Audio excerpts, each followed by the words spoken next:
Karibuni sana to another session of the Now Report. My name is Furaha and today is on Tuesday. And I am still quite sad about yesterday, but Nisawa, I think now we can fully focus on the World Cup. The game between PSG and Arsenal does not matter anymore. Of course, Arsenal is not a serious team. But nataka twende holiday kidogo. We are going to Mombasa coast. Kama hujaifika acha nikupeleke kiasi. But things are not as good as you might think they are.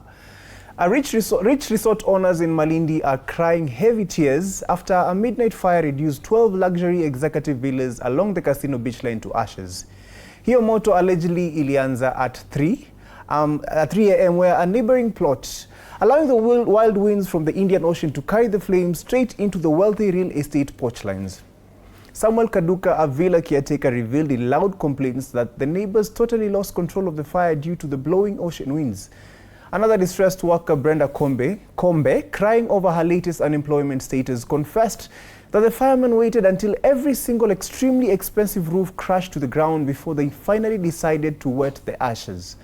The furious locals are now demanding the immediate arrest of those they believe are responsible for the predicament, who they say their slow reaction turned an ocean paradise into a cold charcoal graveyard.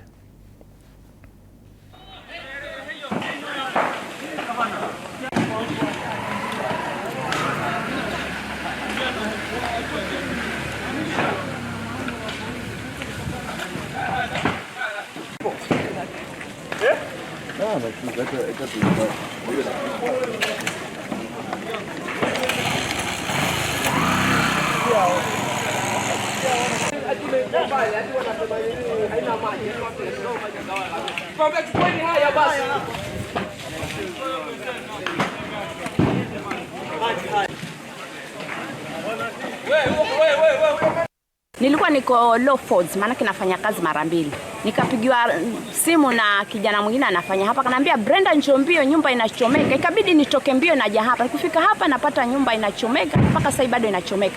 Ni kama kila kitu kimechomeka. Nilipofika hapa watu wafanya ambao walikuwa hapa, lakini maji yakawa yameisha na wakawa gari imesimama pale. Sasa hivi wameambiwa wameenda kuchukua maji, mpaka sasa hawajarudi. Nyumba zinaendelea kuchomeka. Hapa ni kila kitu, vitu zote furniture sasa hivi imechomeka. Maana generator bado iko hapo ndani inawaka, na hiyo ndio inasababisha vitu vyote vinachomeka. Karibu vitu vyote hapo ndani vimeenda. Watu angalie, mara nyingi nyumba Malindi zimekuwa zikichomeka na tunaambiwa tu kuna watu wa fire. Na mara nyingi nyumba wakija watu wa fire wanapata nyumba zote zimechomeka. Sasa hii itakuwa ni faida gani? Tunaambiwa tuna watu wa fire na hawatusaidii. Maana sasa ni hasara, karibu kule chini kuna karibu nyumba 6. Hapa tuseme nyumba 6 zote zimechomeka. Tena tuko na watu wa fire. Tunaona ni hasara hii. Kama sisi sasa nyumba ikichomeka kama vile sasa ni kama huna kazi unaenda kukaa nyumbani. Mimi kuna ploti na chunga pale, lakini jambo la kushangaza kuna jamaa grab kule chini. Sasa wale jamaa wanachoma kule milala kule chini. Sasa ule moto umeashwa kama saa 8:30 za usiku, saa 9 hapo. Sasa kufikia asubuhi ule moto ulikuwa hauna nguvu, lakini kutokana na uvumi wa upepo kutoka baharini uwezesha ule moto kusambaa na kuweza kuchoma vila karibu 4 ikiwemo Siroland na Fabian House. Kwa hivyo naomba mamlaka husika zikaweza kuingilia kati, vile zilizochomeka zikapata haki yake. Honestly, ni vitu kama hizi that raise a lot of questions. What do you mean the fire police came wakatulia mwanzo and took their time for the buildings zichomeke before anze ku, like guys, tukue serious. I am disappointed, I have to say that, and hopefully we do better next time. We cannot have things like this happening, and hopefully legal action will be taken against this, because I don't think that should be allowed. That's your job to kuzima hiyo moto, umetulia unawatch nini. But anyways, acha tutoke huko turudi to mitumba zetu je tumezisikia sana hizi the past few weeks, but this time the story is a bit different. The fashion police have officially issued a warrant for mitumba. As stakeholders demand, the government put some respect on local textile industries. Instead of clothing the nation in Western cast-offs, they are urging the state to regulate the massive inflow of second-hand thriftwear and aggressively revive the cotton farming sector to fabricate our own swagger. dropping these style reforms during the glamorous launch of the 9th Kitenge Festival, which is set to completely paralyze Eldoret town on May 30th. The designers emphasize that the sector isn't just about walking prettily, it is a gold mine that can cure youth unemployment if the system stops ghosting local production. Organizers concluded with a vocal warning that Eldoret is about to transform into an African couture paradise, proving that swapping imported rugs for crisp local prints is the best way to upgrade both the national wallet and the country's drip.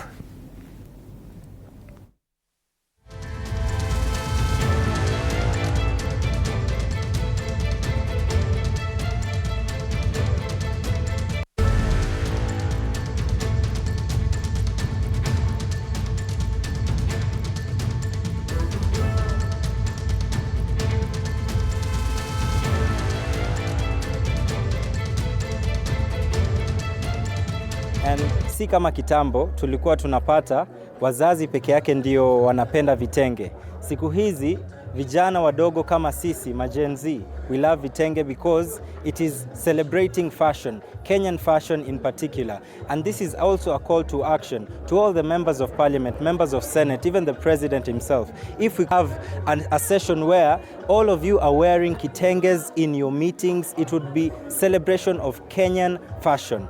And apart from that, we can also promote the cotton industry so that we can be able to manufacture everything locally and also promote local designers and models. And it is our responsibility as Kenyan to make sure our fashion industry is growing. We should not just be celebrating Nigeria and Tanzania, because it starts from us and we make our industry bigger and better. Kitenge is such a beautiful fabric that if worn very well, it can bring out our culture, because kitenge cuts across all Kenyan cultures, not just one. You know, kitenge is our identity as Kenyan. It shows who we are as Kenya, and it shows, you know, this is where our roots is.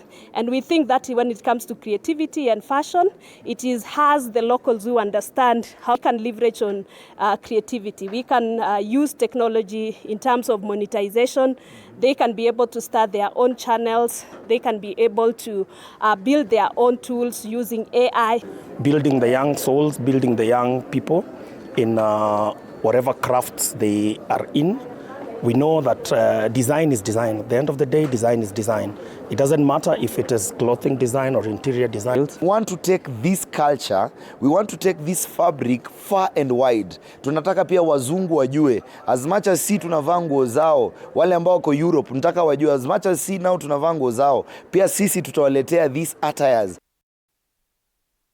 I have to admit, they do have drip. Wanakapoa sana. Genuinely, I see that. Call me crazy, but imagine the future where we are tunatembea town na kila mtu ameng'ara hivyo with their vitenges and everything.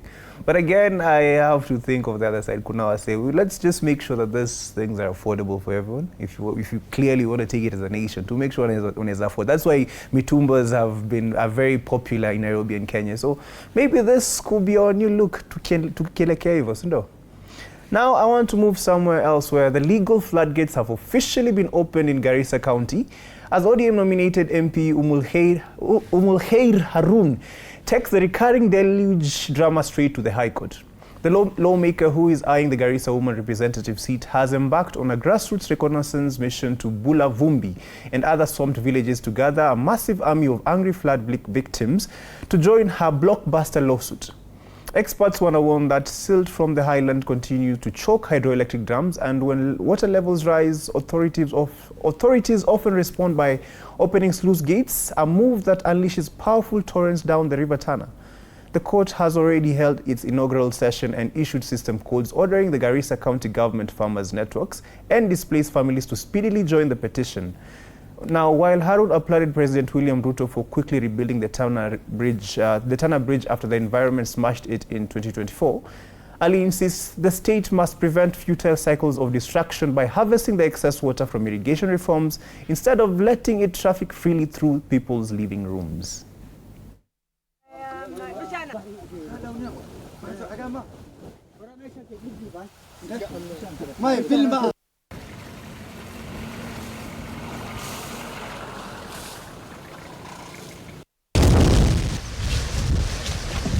My firstborn daughter nimezaa kwa maji 2023 kwa hii flood. Hii maji ni makosa ama ni maksudi inatuachiliwa hao na KenGen? Juu KenGen kila wakati wao ndio wanatuachilia maji. Hii maji haina mwisho kwa vile sisi tunajua one mistake we can say is a mistake, but if it is repeated twice we cannot say it is a mistake. It is by choice. So we are asking KenGen if wanatuachilia hii maji ni kwa maksudi ama ni kwa shida. Juu sisi kila wakati tunahama. Hii maji inaleta ugonjwa. Wakati tunawachiliwa hii maji tunauliza serikali, sisi kwani we are not residents of Kenya or we are not residents of Garissa? We have a county. We have county government. Where is our county government? So sisi tunaomba serikali watusaidie wasimamishe hii maji na hii maji ikuwe na mwisho. Kama haina mwisho sisi tumehasarika mingi. Mimi nilikuwa na nyumba yangu over 300,000 ya vyombo imeenda na maji. Hiyo wakati nilikuwa mjamzito. Mimi nimezaa ndani ya maji, my firstborn daughter. Msichana wangu mpaka sasa ni mgonjwa. Hii maji serikali hata hawatutambui sisi. Vile sisi tunajua watoto ni ya serikali. Sisi tunaambiwanga watoto ni ya serikali wako na haki. Haki yetu imeenda wapi sisi? Where is our right? So we are asking the government, we need our right and we need compensation from the county. Sisi tumeathirika na hii maji ya KenGen. Na hii shida ilianzika tangu 1997. Ikaregea ikakuja 2006. Tena ikaendelea mpaka 2018. Hii mafuriko imeleta shida kubwa sana kwa uharibifu wa mifugo, mimea na hata alafu ikaingia kwenye boma letu hapa kwa Bolofumbi. Sasa ukienda hapa karibu manyumba zote kusharibika. Hii kesi ni nzuri sana. Ni nzuri sana. Tunaunga mkono kama sisi wafugaji, wakulima na hata wenyeji ambao tuliathirika. Tunaunga mkono kutoka juu mpaka chini. From the fires of the coast and to the water in Garissa, I think questions need to be asked and answers need to be found. Anyway, the high cost of living in Kenya has driven another mother of 5 into a hellish struggle for survival, reducing her shelter reforms to nothing more than an unsafe architecture of rags and mud. Paulina Chemakit, popularly known kwa mtaa as Mama Manu, is currently clinging to cold comfort at Cheptuya Market in Kapenguria constituency, where an entire wall of a leaking hut has collapsed under the weight of poverty. Originally from Lelani in Pokot South, Mama Manu escaped a broken marriage at Musho Farm, only to traffic straight into the rough course of homelessness, spending the past 5 years residing directly on open verandas. Today, she sells plastic cups of water at the local trading post just to keep her 4-year-old son fed, surviving in conditions residents call an absolute disaster for human dignity. Kama mkono kidogo mtusaidie ili tuweze hii mama apate angalau mahali pa kuishi ama wachengee nyumba mahali. Huyu mama alikuwa amehangaika kwa muda mrefu. Angalau tulikuwa tukimsaidia hapa na pale, lakini sisi hatungeweza. Mama mkimwona hivi akuna mtoto wake mdogo sana na aliweza kulea kama angali mdogo tangu ajifungue, alimlea mtoto wake mzuri tukimsaidia. Kwa hivyo wakati huu mtoto wake ameweza kutembea, imefikia hata mahali anatakana kwenda nursery school PP1. Pia ningeomba wito kwa serikali yetu wa county ya kwamba mtuunge mkono, muweze kutusaidia hili apate hata makao mazuri, kama tuweze kumjengea hata nyumba na aweze kuendelesha maisha yake. I truly hope she gets the help that she definitely needs, and we'll see how that story goes, yes? Now, Deputy President Kithure Kindiki has dismissed opposition claims that the government is secretly scheming to rig next year's 2027 general elections. Speaking during a public campaign encounter in Kisii, Professor Kindiki declared that the Kenya Kwanza administration is not in need of any dirty system tricks or illegal codes to win. Ali insists their performance record will comfortably destroy the opposition's empty rhetoric. The DP accused rebels of launching premature propaganda campaigns to supposedly inflame tensions and scare away voters. condemning recent incidents of political motivated intimidation where citizens have tragically lost their lives. The Deputy President warned thugs to keep their hands off the ballot boxes as grassroots mobilization intensifies nationwide. Kindiki assured the country that independent electoral institutions will operate with absolute professionalism, challenging opponent factions to stop the propaganda and instead meet them fairly at the ballot box. Kanisa za PAG. Na mimi nataka niwahakikishia kwamba uchaguzi next year utakuwa wa huru na haki. There will be no interference with the election. It will be free and fair. We will respect the will of the people. We are Democrats. We are Democrats because we are a product of democracy. If we did not have a democratic system, if we did not have an IBC that was independent, we would not be in office today. And because we are Democrats, because we are products of democracy, we will do whatever it takes to make sure next year's election is free, fair, transparent, and the will of the people of Kenya will prevail. Kwa hivyo sisi kama serikali tunaamini ya kwamba lazima uchaguzi ambao tunaenda mwaka ujao ukuwe wa huru na ukuwe wa haki na usiwe na mapendeleo. Huwe wewe ni mtu unasimama ukiwa kwa serikali ama kwa upinzani, lazima uamuzi wa wananchi uheshimiwe. And I want to say that President Ruto and all of us do not believe in interfering with democracy. We do not believe in election rigging. We stand for free, fair, transparent elections. And that is all from me today. Up next is TV47 at 1. Na mkumbuke kama kawaida, there is the Now Report at 6:30 p.m. with Daddy Mato mwenyewe. You guys take care and have a lovely day. Tuonane baadaye.